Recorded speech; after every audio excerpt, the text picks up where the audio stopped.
وجود زن سے ہے تصویر کائنات میں رنگ، اسی کے ساز سے ہے زندگی کا سوز دروں۔ ہندوستان کی جدوجہد آزادی کا ایک دل آویز کردار اور 20ویں صدی کی چند باہمت اور متحرک خواتین کی سرفہرست میں بیگم نشاط النساء بیگم حسرت موہانی کا نام بھی اولین حیثیت رکھتا ہے، جنہوں نے گھر کی چار دیواریوں سے نکل کر انقلابی پرچم کو بلند کیا۔ ان کا اصل نام نشاط النساء بیگم تھا، لیکن انہیں بیگم حسرت موہانی کے نام سے پکارا اور یاد کیا گیا۔ وہ ہندوستان کی ان خواتین میں سے تھیں جن کے شوہروں نے آزادی ہند کی خاطر انگریزوں کے خلاف قلم کی طاقت سے بھی کام لیا اور سرکار مخالف جلسوں اور تحریکوں میں بھی پیش رہے۔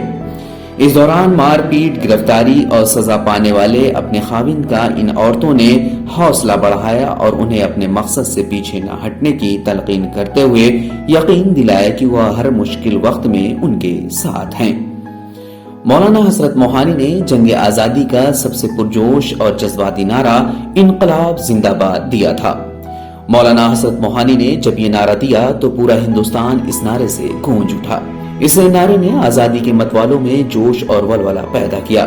مظاہروں اور جلسوں میں یہ نعرہ ہر کسی کی زبان پر ہوتا تھا۔ یوں تو پورا ملک مولانا حسرت موہانی کو جانتا ہے، لیکن ان کی اہلیہ نشاط النساء بیگم بھی اپنی ہمت اور حوصلے کی وجہ سے جانی جاتی ہیں۔ 1916 میں جب مولانا موہانی جیل میں تھے، اس وقت نشاط النساء نے انگریز افسروں کو نہ صرف ڈانٹا بلکہ عدالت کے اندر چیلنج بھی کیا۔ ایک موقع پر جب حسرت موہانی کو انگریزوں نے گرفتار کر لیا تو بیگم حسرت موہانی نے آزادی کی تحریک میں اپنا نام لکھوایا اور شوہر کے شانہ بشانہ تحریک میں حصہ لیا۔ ہندوستان کی مجاہد خواتین کی تاریخ لکھی جائے تو بیگم حسرت موہانی کا ذکر لازمی کیا جائے گا۔ نشاط النساء بیگم کی پیدائش 1885 میں اتر پردیش کے ضلع اناؤ کے موہان کے ایک متوسط گھرانے میں ہوئی۔ ان کے والد سید شبیب حسن موہانی حیدرآباد ہائی کورٹ میں وکیل تھے۔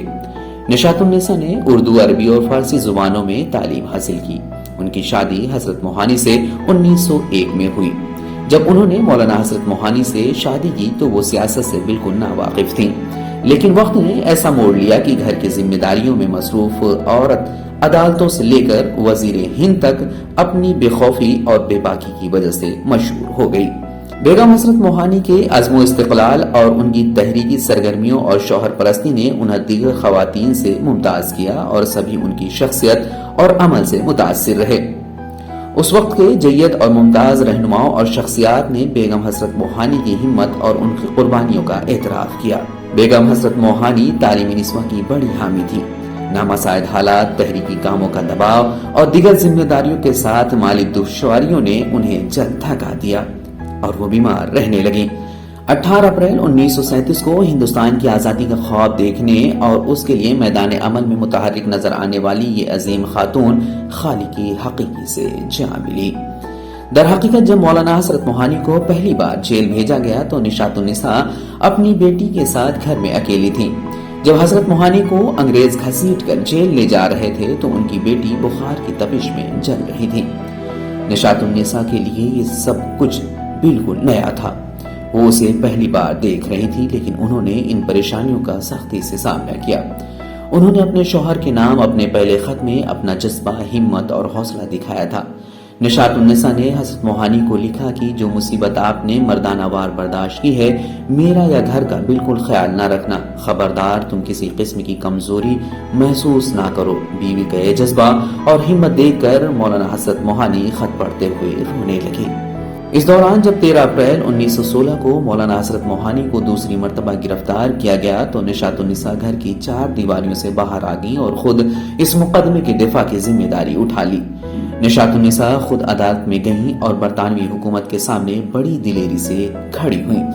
نشاط النساء کے بارے میں ایک قصہ زیادہ مشہور ہے کہ جب وہ ہندوستان کی نامور خواتین کے ایک وفد کے ساتھ وزیر ہند سے ملنے آئی تھیں، اس ملاقات کے دوران انہوں نے ملک کی خواتین کے بارے میں مضبوطی سے بات کی تھی۔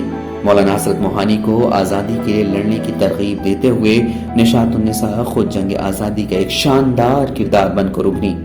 خاتون خانہ کا کردار ادا کرنے والے نشاط النساء نے جدوجہد آزادی میں اہم کردار ادا کیا۔ اگر ملک آزادی کے امرت جشن میں جنگ آزادی کے عظیم مجاہدین کو یاد کر رہا ہے تو اس میں بلا شبہ نشاط النساء بیگم حضرت موہانی جیسی مسلم خواتین کا رتبہ بلند ہوگا، جنہوں نے جرات اور حوصلے کے ساتھ برطانوی راج کا سامنا کیا۔